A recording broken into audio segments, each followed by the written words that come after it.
Hey, have you ever wondered what zip code miles or practical miles are and what it means, what the difference is? That's how we get paid when we drive a truck over the road, long distances. My name's Kevin. I'm a solo driver for Crete Carrier, and you're watching The Joy of Trucking, and that's the dog. We recently had a viewer pose a question asking if Crete pays zip miles or practical miles. And that's a good question. It's something to know when you're thinking about moving to a trucking company and how it's going to affect your pay. So going back in time, there used to be something called hub miles. So they had something called a hubometer, which is like an odometer. It would measure the miles that the truck actually traveled. They don't really use that much anymore. Now they have computers and GPS and algorithms and all kinds of modern things. So what they're trying to do is calculate the distance between picking up the load and dropping off the load, and that's how you bill the customer and also how you pay the driver if he's getting paid by the miles. So when we're OTR, when we're traveling long distances, we get paid by the mile. It's so many cents per mile. If you're on a shorter, if you're doing like a kind of thing where you're home every night and you're driving locally and stuff like that, you might get paid by the hour.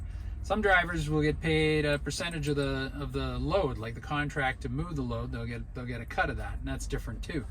But as far as company drivers getting paid by the mile, we can get paid zip code miles or practical miles. The zip code miles basically are a measurement of the distance between one zip code landmass and another zip code. So from the center of each in a sort of a direct route. And that's not always the actual miles that the driver's gonna drive. He might pick up somewhere on the far end of that zip code, and when he gets to the other place, he might have to take a bunch of corners and turns and go to different areas. So it can be a little unrealistic, let's say. The zip code miles are generally based on the Household Mover's Guide. It's an actual book that shows the zip code to zip code distances, and a lot of trucking companies use that, not just moving companies, because it makes it easier for billing. If you call up the moving company and say, I live in the zip code here in Chicago and I'm moving to Nashville, Tennessee in this zip code, they'll just open their book and say, here's what we're going to charge you. This is the distance we're going to charge you for. And a lot of trucking companies use that too, because it's very simple. It's a guide, it's a book, it's already there, and the customer can have the same book and know what he's going to be charged, and they can, everybody's on the same page. But again, it's not always fair to the guy actually driving the truck who's getting paid by the mile. So that's the zip code story, zip code miles and how drivers get paid. The other side of that is called practical miles. And again, like I said, now we've got computers and GPS and Google and maps and all kinds of gadgets that navigate and tell us where to go. So calculating from the actual address where you pick up to the actual address where you deliver, and using truck routes, okay? Because these vehicles can't go up and down every street in town and make sharp turns without taking out telephone poles and stop signs and all kinds of stuff. So there's only certain roads that big trucks can go on. So if you determine the truck route between that actual address and that address, it's a lot more accurate.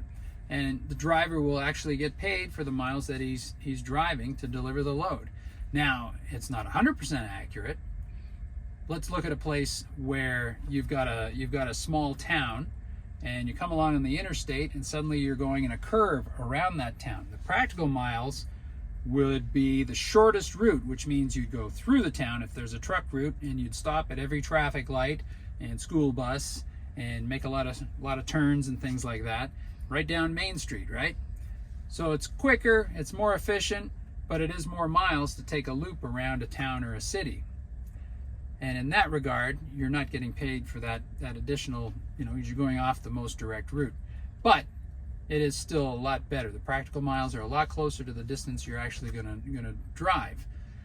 So I would say that's a little more fair for the driver. And if you are thinking of switching companies or starting your trucking career with a company, ask that question. A lot of guys will call up and say, hey, what's your cents per mile rate? How many cents per mile that I drive will you pay me? It could be 40, 50, 60, 70 cents per mile.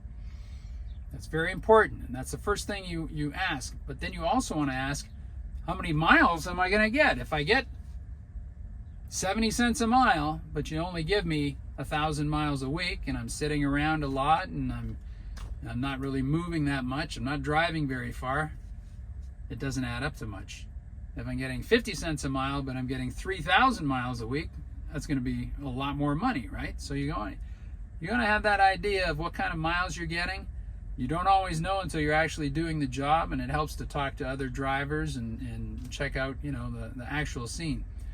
But the other thing you want to know before you start, if you're getting paid zip code miles or practical miles, how they're calculating your pay. For me, that was an issue. When I drove for my first company, I was getting paid zip code miles, and I was keeping track. I kept careful track of how many miles I drove every day and how much was on each paycheck and what the monthly average was and all that sort of thing.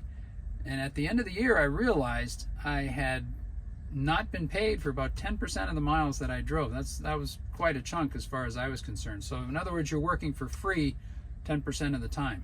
You're still driving that truck, you're still going down the road, you're still getting miles, but they're saying, well, sorry, we didn't bill the customer for those miles. We're not paying you for those miles. I hate that.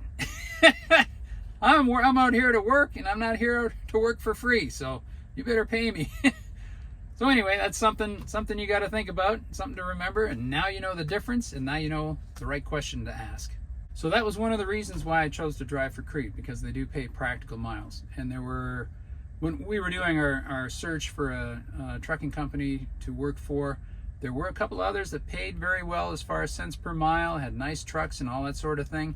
As soon as I heard they were using zip code miles, I said no deal. I'm not going to do it again. So yeah, so think about that. And if you come to Crete, remember you're going to get paid practical miles. If you do come and drive for Crete, please use our referral code SLOKEV, SLOKEV. We would be very grateful for that. It helps keep this channel going. All right, I hope you liked the video, and if you did, give us a thumbs up and put some comments down below. Maybe you want to tell me what your company pays or how they pay you. Maybe it's something different than zip or practical miles.